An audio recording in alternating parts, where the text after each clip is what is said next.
చూడమ్మా, next capital gains లో ఇంకొక మోడల్ ఉంది. ఆ మోడల్ ఏంటంటే ఎగ్జంప్షన్ అండర్ సెక్షన్ 54, అంటే సెక్షన్ 54 ప్రకారం తగ్గింపు. అంటే ఈ సెక్షన్ 54 ప్రకారం తగ్గింపులు చెప్పే ముందుల చిన్న ఒక పాయింట్ చెప్తాను చూడండి. ఏంటంటే మన లెక్కలో అసెస్మెంట్ ఇయర్ అంటే మనకి పన్ను నిర్ధారణ సంవత్సరం అనేది ఏ సంవత్సరం ఇచ్చాడో దాని యొక్క ఇండెక్స్ నెంబర్స్ అని మనం జాగ్రత్తగా వాడాలండి.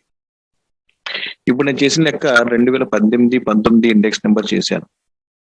2018-19 అసెస్మెంట్ ఇయర్ అయితే దాని యొక్క ప్రీవియస్ ఇయర్ 272 తీసుకుని లెక్క చేశాను. ఓకే, ఒకవేళ మనకి ఇచ్చిన లెక్కలో 2019-20 అసెస్మెంట్ ఇయర్ ఇచ్చారనుకోండి 2080 అవుద్ది. సో ఇండెక్స్ నెంబర్ మారుతాయి. సో అలాగే 2020-21 సమ్ ఇచ్చారనుకోండి ఒకవేళ, సో ఇండెక్స్ నెంబర్ 289. సో దీన్ని చూసుకొని చేయండి ఒకసారి. అసెస్మెంట్ ఇయర్ ఏది పెట్టేది చేయండి. నేను ఇచ్చిన లెక్కలో నేను 2018 and 19 చేశాను. అంటే మన దగ్గర ఉన్న ఓల్డ్ బుక్స్ లో ఆ 18 and 19 బేస్ చేసుకుని వెళ్ళాం.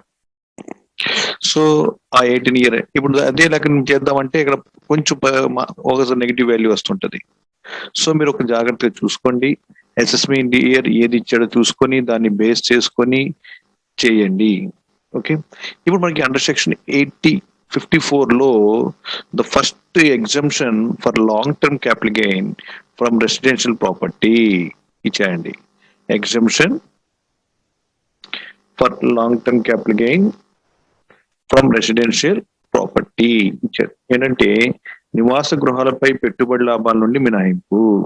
నివాస గృహాలపై అంటే బదిలీ చేయబడిన ఆస్తి, అంటే ఏది ఆస్తి అమ్మేసామో ఆ ఆస్తి సొంత నివాసానికి లేదా అద్దెకిచ్చిన గృహంలో వాడుతున్నారు అనుకోండి, అలాంటి ఆస్తిని అమ్మేస్తే ఆ వచ్చిన మొత్తాన్ని మనకి మినహాయింపిస్తాడు. ఆ మినహాయింపు ఏంటంటే ఆ వచ్చిన మొత్తంతో మళ్ళీ అదే గృహం, నూతన గృహం కొనుగోలు చేయడం కానీ నిర్మించడం కానీ లేదా పెట్టుబడి లాభ పథకాల్లో పెట్టుబడి వేస్తే ఎంత మొత్తం పెట్టి అంతవరకు మినహాయింపించేస్తారు. సో ఎంత అంటే ఇక్కడ మీనింగ్ ఏం చెప్పారు తల్లి, గృహ నివాసం ఉన్న భూమిని అమ్మడం వల్ల వచ్చిన ప్రతిఫలాన్ని తిరిగి అదే భూమి కొనుగోలు చేసిన నివాస గృహాన్ని మరమ్మతు చేసిన లేకపోతే పెట్టుబడి లాభాలు పెట్టుబడి పెట్టినా మనకు వచ్చింది అంత మొత్తం తగ్గింపు ఇవ్వబడుతుంది అని చెప్పాడు. సో దీనికి ఎగ్జాంపుల్ చూద్దాం. ఎగ్జాంపుల్లో మనకి ఇచ్చిన సమ్లో on 1/4/2001 mister Muralidhar purchased a building for his residential purpose in Jodhpur 4,80,000. During 2008 and 9, he intended to sell the building 11,50,000 and received 1 lakh in advance. The prospective purchase did not proceed with the agreement. Advance amount is forfeited. On 16/9/2017, he sold property 37,50,000 and invested 3 lakh and new house in Kakinada and flat for Kurnool 25 lakh and residential purpose. If the selling expenses are 21,000, calculate capital gain 2001 and 2 100, 2008 and 9 137, 2017 and 18 272. So మనకి assessment year 2018 and 19 చేస్తున్నాం కాబట్టి దాని యొక్క previous year గత సంవత్సరం యొక్క index number 272 తీసుకోవాలి. So ఇక్కడ 272 తీసుకున్నాను. అదే ఒకవేళ 19 and 20 తీసుకున్నప్పుడు అప్పుడు ఒక ఇండెక్స్ నెంబర్ ఏమవుతుందండి, 18 and 19 280 అవుద్ది. సో 280 పెట్టి లెక్క చేయాల్సి.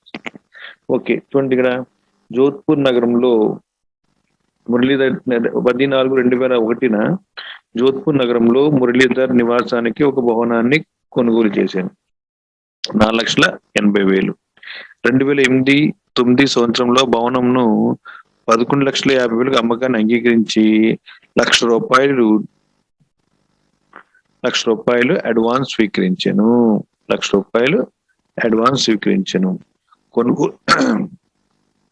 కొనుగోలుదారుడు ఒప్పందం పూర్తి చేయనందున అడ్వాన్స్ మొత్తం జప్తు చేయబడెను. 16/9 చెప్తా 16/9/2017 ఈ భవనంను 37,50,000కు అమ్మివేసి నివాసానికి నూతనంగా 3 లక్షల కాకినాడ గృహంను మరియు 25,000 కర్నూలు ప్లాట్ను కొనుగోలు చేశాను. అమ్మకం ఖర్చులు 21,000.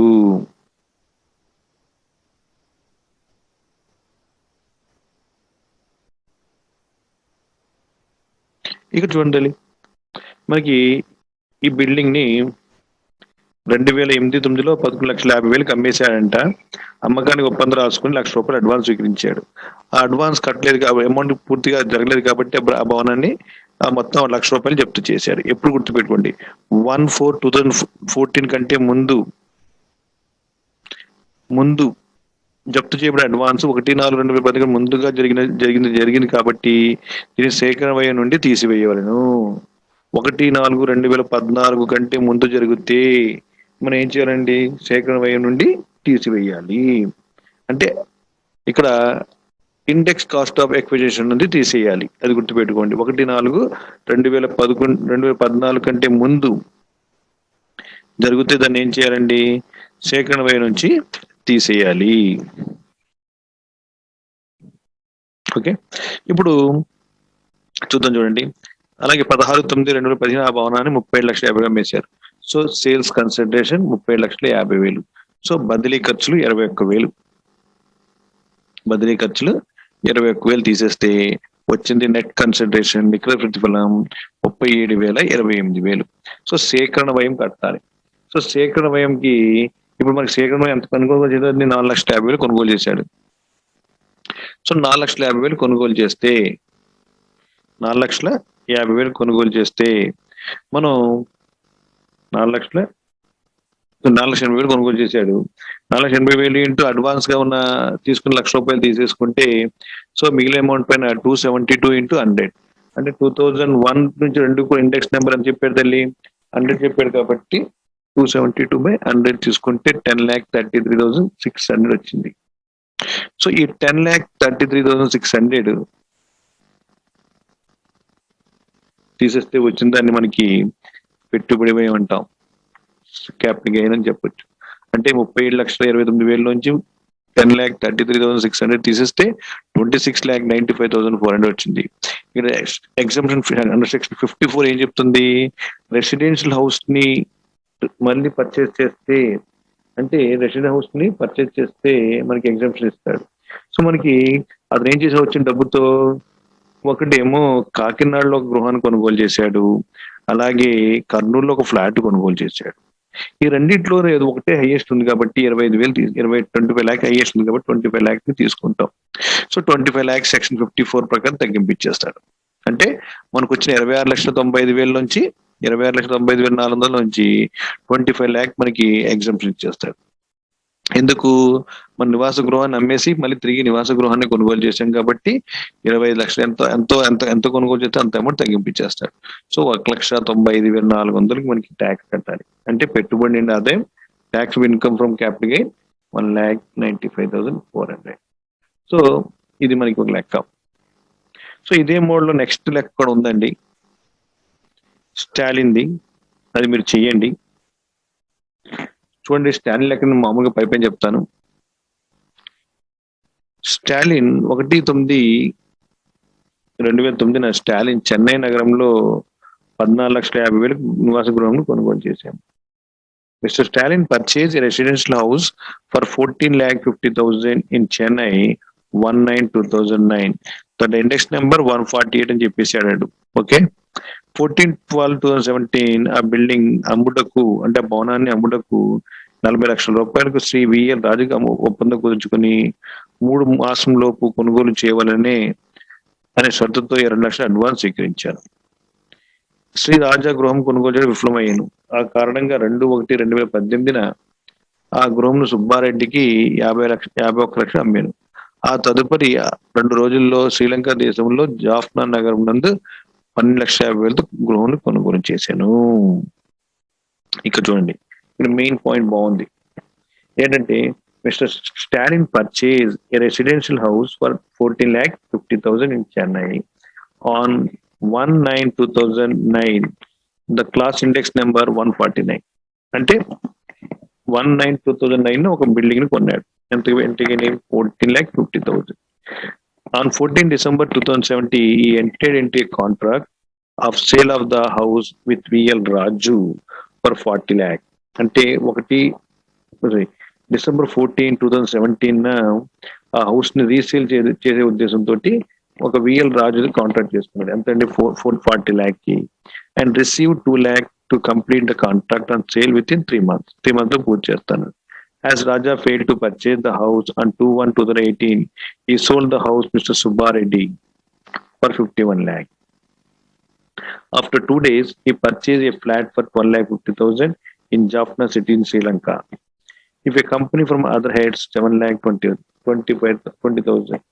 Selling expenses 3% and calculate. So ఇక్కడ మనకి 2 పాయింట్లు కొత్త పాయింట్ ఉన్నాయండి. నేను ఇందాక చెప్పాను 1/4/2014 కి ముందు పర్చేస్ చేస్తే అక్విజిషన్ కాస్ట్ లోంచి తీసేయాలి వచ్చిన అమౌంట్. 1/4/2000 తర్వాత చేస్తే మాత్రం అక్విజిషన్ కాస్ట్ లోంచి తీయడానికి వీల్లేదు. ఓకే, 1/4/2014 తర్వాత తీసుకుంటే దాన్ని ఏమంటామంటే తీయడానికి వీల్లేదు. అది గుర్తుపెట్టుకోండి. సో ఫస్ట్ మనకి ఇచ్చిన దాంట్లో మనకి ఎంత అమ్మేసాం హౌస్ ని 51 lakh అమ్మేసాం. 51 lakh కి ఆ హౌస్ ని అమ్మేసాం. సో బదిలీ ఖర్చులు ఎంత చెప్పాడండి? బదిలీ ఖర్చులు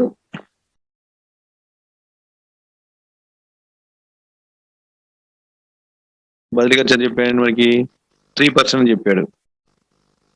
3% అని చెప్పాడు కాబట్టి 51 lakh కి 3%. 51 lakh కి 3%. 51 lakh into 3% పెట్టుకుంటే 1,53,000 వచ్చింది. దాని వచ్చిందని 49,47,000 నెట్ కన్సిడరేషన్ నికర ప్రతిఫలం అవుతుంది. Less indexed cost of acquisition. Indexed cost of acquisition ఎంత కొన్నాయండి ఆ భవనాన్ని మనం 4,80,000 కొనుగోలు చేసాం. సారీ, స్టాలిన్ 14,50,000 కొనుగోలు చేశారు. So 14,50,000 into